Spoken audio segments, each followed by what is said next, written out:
Welcome back to County Board Wrap Up, where we are wrapping up board actions of 2020. Now, names of county-owned properties, from streets to community centers, parks, government buildings, have become a topic of quite a bit of conversation in this community as Arlington reevaluates its history and who it wants to honor. This month, the board endorsed the recommendation to rename Henry Clay Park. Tell me a little bit about the backstory here on this one. So I don't know that anybody knows why it was named Henry Clay Park. I think Henry Clay maybe fought a duel in Arlington or something, back in the day. And what the Civic Association people got together and decided to name it Zitkala Shah Park.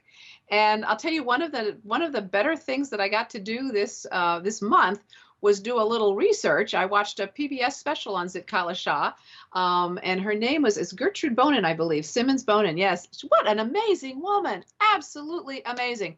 And she lived in Arlington for a while. She lived about 100 years ago. She was on a Lakota Sioux reservation, and as a child, which we did, it was a terrible thing, 8 years old, tore her away from her family and her community and culture, sent her, I think, to Indiana, and to a school. They would regularly take Indian children, rip them from their parents and families, and take them and put them in schools to try to make them not be Indian and train the Indian out of them. And Zitkala Shah came through that. She had incredible music talent. She wrote an opera, a pretty darn good one, and founded all kinds of groups to help support Native Americans. She was an amazing lady. So I think it's a much more appropriate name for the park. And I think it shows the benefit of this. It can feel disruptive trying to look at the names we have of things and think about changing them. But when you start looking into the history, you start to understand these amazing people that we never heard of, in part because she was a woman and she was an Indian, right? An American Indian.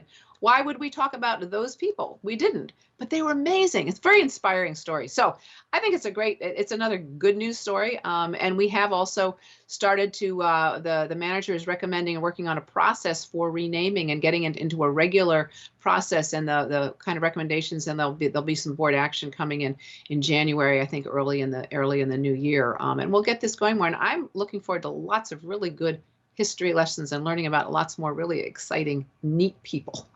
Christian. I was going to say, there's so many very cool stories that were always kind of not covered up before. So, Christian, anything to add?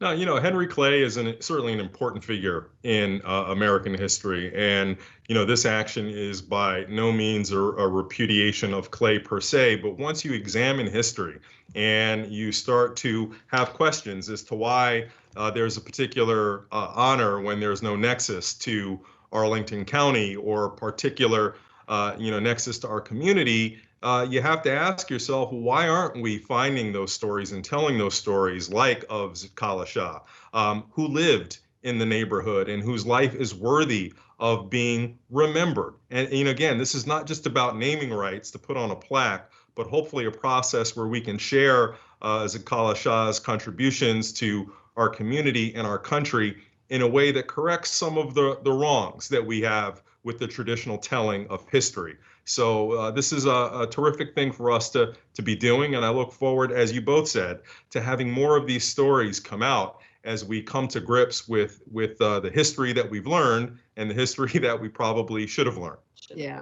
And, looking forward, like into the new year and things, I find one of the reasons I start to treasure more and more these stories of people who've overcome incredible challenges is they're so inspiring, and you start to realize, oh, we're suffering with a pandemic and this is difficult and we've got a lot of things going on, but people have been through worse before and come through and thrived in it, and actually done a lot to make the world a better place. So it's very inspirational. I think it helps us get through difficult times, actually. Yeah, those inspirational and kind of uplifting stories really can, put a bright spot on some otherwise very dreary times.